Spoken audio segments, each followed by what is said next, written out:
Shalom saudara-saudaraku yang dikasihi Tuhan, dimanapun saudara berada, kiranya damai dan sukacita Allah melimpah atas hidup kita semua. Sebelum kita mendengarkan firman Tuhan, mari berdoa. Ya Allah Bapa kami bersyukur atas kasih penyertaan-Mu dalam hidup kami. Saat ini kami mau mendengarkan firman-Mu. Kiranya Roh Kudus-Mu menolong, memberikan kami pengertian akan firman yang kami dengar. Demi nama Tuhan Yesus, amin. Ester 4 ayat 12-17. Ketika disampaikan orang perkataan Ester itu kepada Mordekai, maka Mordekai menyuruh menyampaikan jawab ini kepada Ester. Jangan kira karena engkau di dalam istana raja, hanya engkau yang akan terluput dari antara semua orang Yahudi.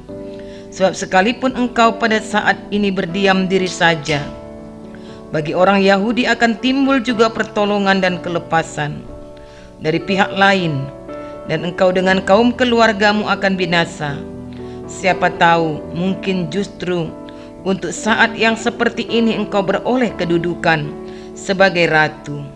Maka Ester menyuruh menyampaikan jawab ini kepada Mordekai. Pergilah, kumpulkanlah semua orang Yahudi yang terdapat di Susan, dan berpuasalah untuk aku. Janganlah makan dan janganlah minum 3 hari lamanya, baik waktu malam, baik waktu siang. Aku serta dayang-dayangku pun akan berpuasa demikian, dan kemudian aku akan masuk menghadap raja. Sungguh pun berlawanan dengan undang-undang. Kalau terpaksa aku mati, biarlah aku mati.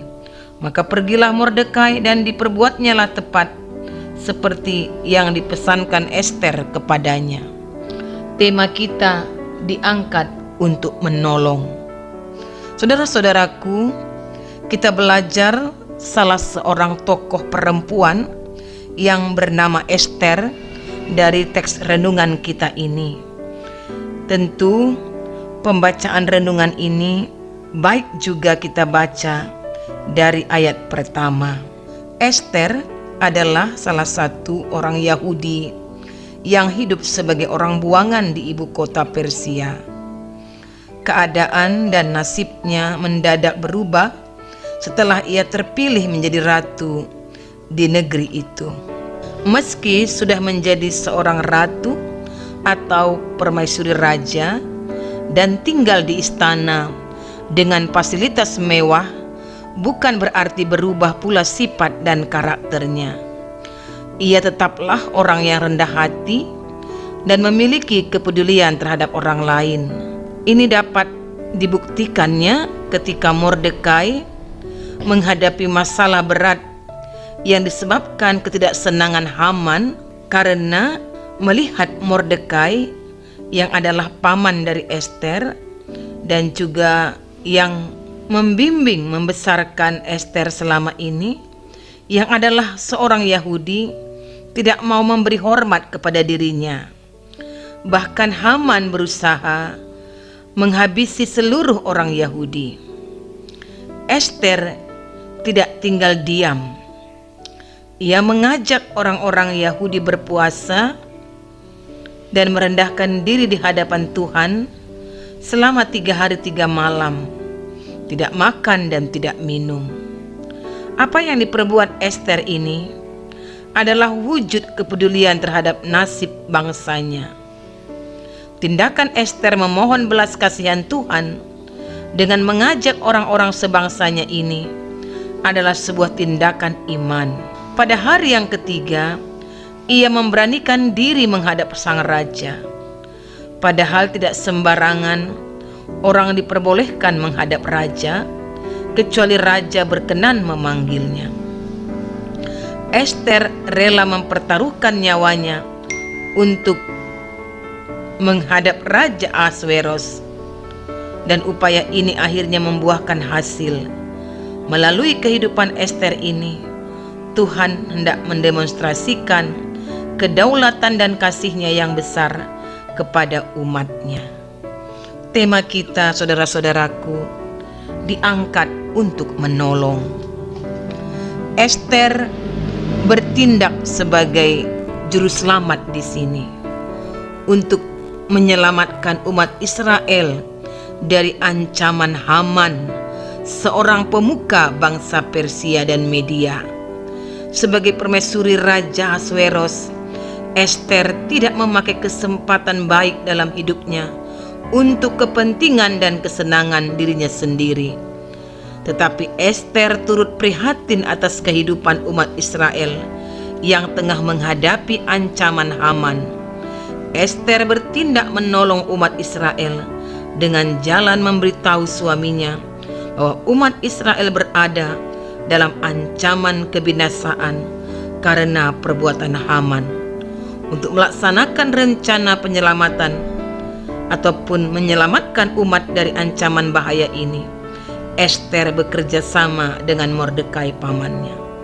Saudara-saudaraku, kepedulian Ester dan rasa solidarnya terhadap umat Israel telah menggerakkan hatinya untuk melakukan perbuatan mulia demi keselamatan orang banyak, yaitu keselamatan bangsanya. Ia mengingatkan suaminya supaya bertindak adil dan memperhatikan keselamatan banyak orang. Ester juga memberitahu suaminya tentang bahaya yang akan menimpa umat Israel, yaitu penganiayaan dan pembunuhan. Saudara-saudaraku, Ester sebagai permaisuri raja tidak tinggal diam ketika melihat penderitaan yang sedang dialami umat Israel. Ia juga tidak hanya sekedar melaporkan apa yang diketahuinya kepada suaminya tanpa berbuat sesuatu, tetapi Ester mau bertindak. Ia memakai strategi untuk menyelamatkan umat Israel. Keterlibatan Ester dalam situasi dan kondisi yang penuh resiko ini dicatat sebagai suatu keberanian yang mengagumkan. Ester dapat menjadi mitra laki-laki dan bekerja sama dengan Mordekai untuk menyusun dan merencanakan suatu tindakan agar dapat menghadapi segala kemungkinan yang bakal terjadi. Ester di sini memakaikan hidup, kedudukannya, dan talentanya untuk kepentingan dan keselamatan orang lain. Nah, inilah kalau kita kaitkan dengan tema tadi, diangkat untuk menolong. Jadi Ester ketika dia diangkat oleh Tuhan menjadi seorang ratu, dia memakaikan kedudukannya untuk menolong orang lain di sini untuk menyelamatkan umat Israel. Saudara-saudaraku, Ester sadar bahwa dirinya dipilih menjadi permaisuri Raja Ahasweros bukan secara kebetulan dan bukan tanpa tujuan. Menjadi permaisuri raja adalah bagian dari rencana Allah atas hidupnya. Allah hendak memakai dirinya untuk menyelamatkan bangsa Israel dari ancaman kehancuran. Hanya dalam bimbingan Allah sajalah semua perkara yang dilakukan Ester dapat berjalan dengan baik. Keberanian dan kepedulian Ester terhadap keselamatan dan kehidupan orang banyak telah menjadi teladan bagi kita pada saat ini. Setiap kita bisa memakai hidup kita untuk melakukan dan menghasilkan karya yang baik dan berguna. Terlebih kita yang memiliki kedudukan, jabatan, dan wewenang, pakailah semuanya itu untuk dapat menolong orang lain yang perlu ditolong, bukan menyalahgunakan kuasa kedudukan dan wewenang yang ada diberikan bagi kita.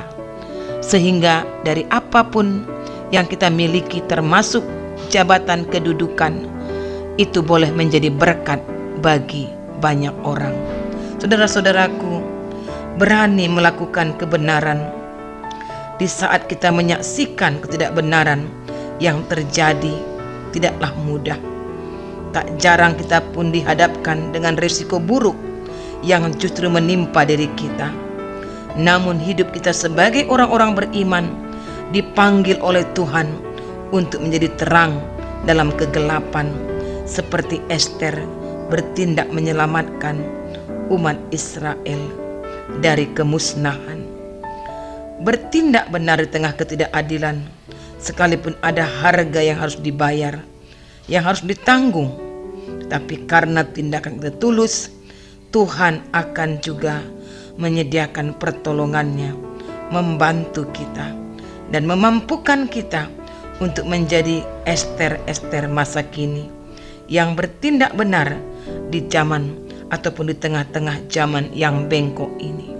Saudara-saudaraku, inilah kita lihat perenungan ini menjadi sebuah pembelajaran, sebuah contoh untuk bisa tetap berlaku seperti Ester yang memakaikan kedudukan dan jabatannya untuk dapat menolong orang lain. Ester yang senantiasa melibatkan Tuhan dan mengandalkan Tuhan dalam tindakannya selalu diberkati. Demikianlah firman ini akan memampukan kita untuk hidup sebagai orang beriman yang dipanggil Tuhan untuk menjadi pelaku kebenaran di tengah-tengah ketidakbenaran, apapun resikonya. Mari berdoa. Terima kasih Tuhan, Kau sudah melawat kami lewat firman yang sungguh menguatkan, meneguhkan kami untuk berani bertindak, melakukan kebenaran dan menolong orang lain. Demi nama Tuhan Yesus, amin. Shalom saudara-saudaraku, Tuhan Yesus memberkati.